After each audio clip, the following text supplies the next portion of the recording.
r/AskReddit. What are the not-so-fun parts of sex that no one talks about? Most people regret hookups, and the more hookups you have, the less effective you are at being able to pair bond. The average person is repulsed and has a gut feeling about people with high partner counts, and statistics, not that they're even necessary for what's age-old wisdom, show that there's a link between promiscuity and infidelity. Hebrews 13:4.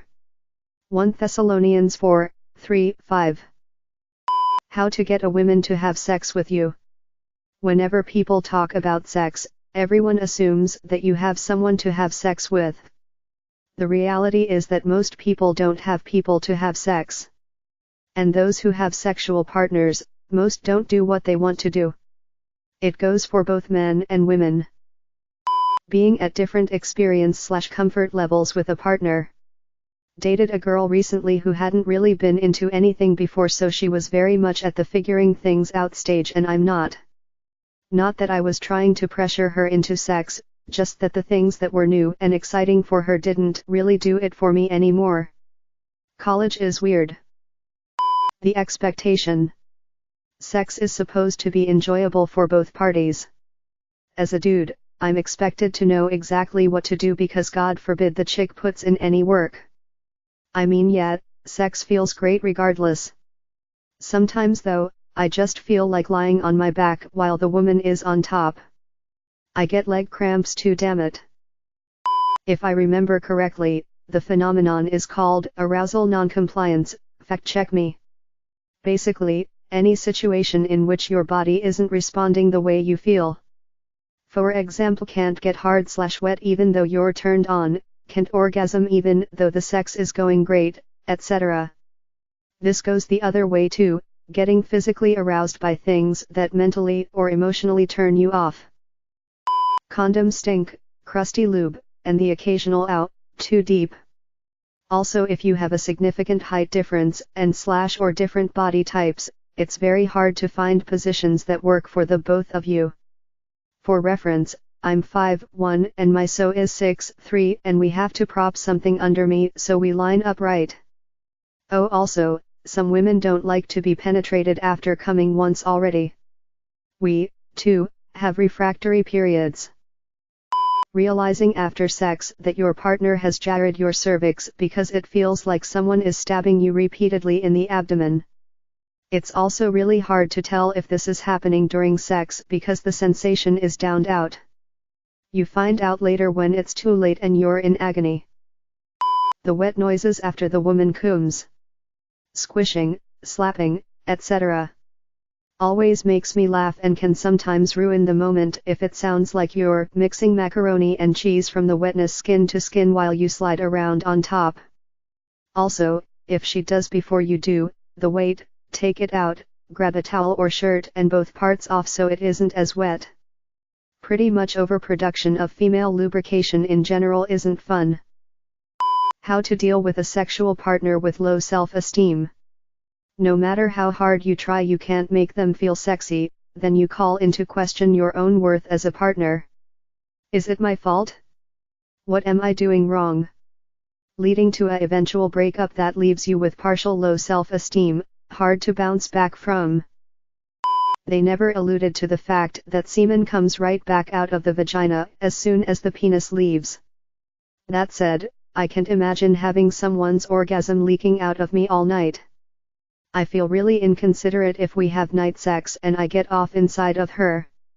We reserve that for morning sex or getting ready to shower, so we may as well have sex first. Sex. When you know you want cum during the deed but you don't want to make her feel inadequate, so you use your phone while doing it doggy style to find porn you've saved to make yourself cum, and now you feel guilty because you aren't telling her you're lying to make her feel better about herself. Urinary motherfricking tract infections. I love sex, I would have as much sex as possible, as many times a day as possible. But I'm so prone to UTIs that I have to take a low-dose antibiotic after sex. And I can't take too many because I'll build a resistance. So I'm constantly thinking, is this worth a macrobid? Or is it worth risking a UTI because I can take a macrobid? FML. That it hurts sometimes. Either you're not wet or lubed up enough, or it's a weird position, or it's just a touch too rough, or you're so sore right after an orgasm there's no way to continue penetration. The yeast infection after when you and your partner's natural bacteria hate, or love, each other too much. Female here. I've dealt with both scenarios where I dated a guy who had difficulty finishing and a guy who could not last long enough. The guy who could not finish was more difficult to deal with because I thought something was wrong with me. At least with the man who couldn't last long enough proved to me he was having a grand ol' time. The insecurities can be brutal and make things awkward. Cramp. Story time. This one time a few months ago my fiancé and I were about 30 seconds from finishing and seemingly out of nowhere I had the worst cramp of my life in my leg. Now, I get a lot of cramp, but this was bad. I couldn't move, ended up screaming bloody murder and crying for 10 minutes. Up until the cramp, it was some of the best sex we'd had in a while. Mood killer for sure. Neither of us got to finish. Damn shame. The preparation. I have intimacy issues, so I really have to get myself in the right mindset for it. Plus I have hormone issues, so I have extra body hair and it makes me self-conscious. My bold face says he loves no matter what, but I still see myself as repulsive. I also have anxiety issues and I'm afraid I'll have a panic attack. But when we get started, I have lots of fun. I just can't get past that first part and it sucks. Well, if you are doing it straight Jesuit, then at some point you may bang her up to the top of the bed/headboard, then you might have to stop and scoot back down to begin the banging process again. Like when your washing machine gets an uneven load and walks across the laundry room. I mean, it could just be me. I was doing the dirty with this girl in her car about a month ago, and we literally had to stop every 5 minutes because she could barely breathe. I was afraid her lung was supposed to explode or something. It was my first time having vaginal sex. Also, condom trouble. Those shats are so annoying. Having a bigger than average dick isn't all it's cracked up to be. Hit the back wall wrong, and you're going to be sending your partner to the hospital for emergency surgery. 3 times, and all 3 with what both parties thought was sufficient foreplay to allow the vaginal passage to expand to be large enough to accommodate my dick. 2 of the 3 started out on top, so it was their bouncing that caused the tearing.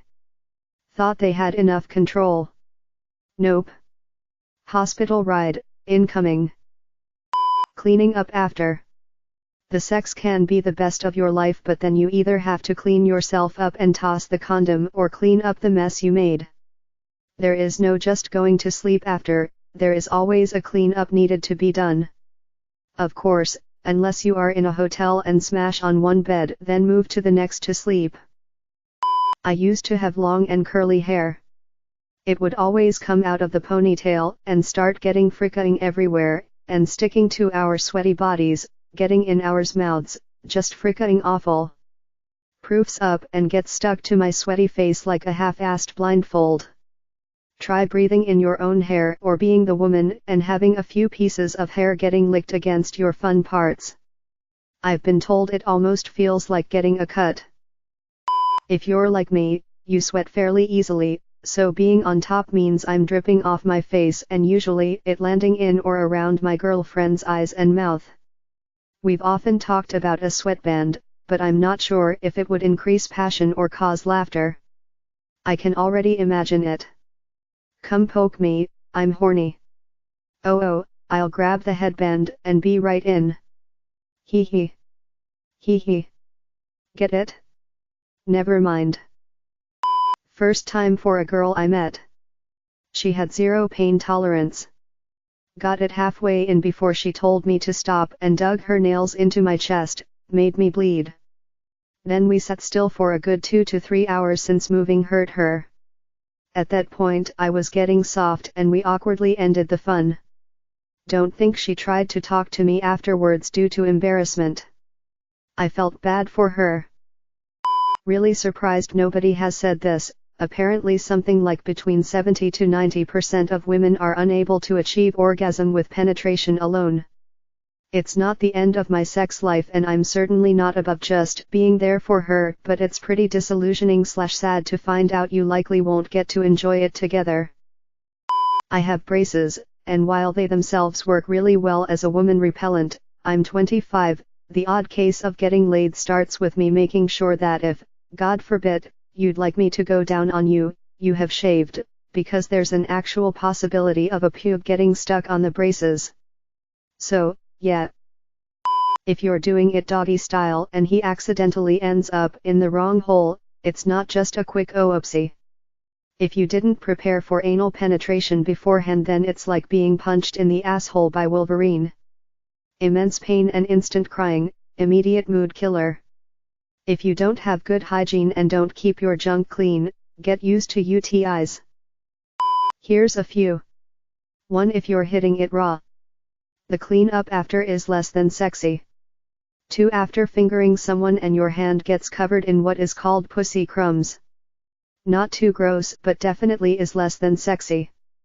3. Pulling a condom off. 4. Pubes in mouth. 5. Sometimes your heart is more into it than your body and you can't seem to orgasm. Gets exhausting. Not sure how common for anyone else, but for me, having really good sex, but as soon as you're done, you slowly start coming down and the emotional whiplash can send you into a mild depression. Which then leads to this feeling of emptiness. You don't regret having sex, but suddenly you just feel off.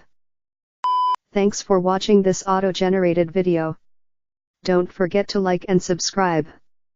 I upload videos like this one daily. I put a lot of time into developing this video generator, but if there have been errors, please tell me in the comments below. Also leave me a link to another thread you would like to see a video about. Have a great day, Alex.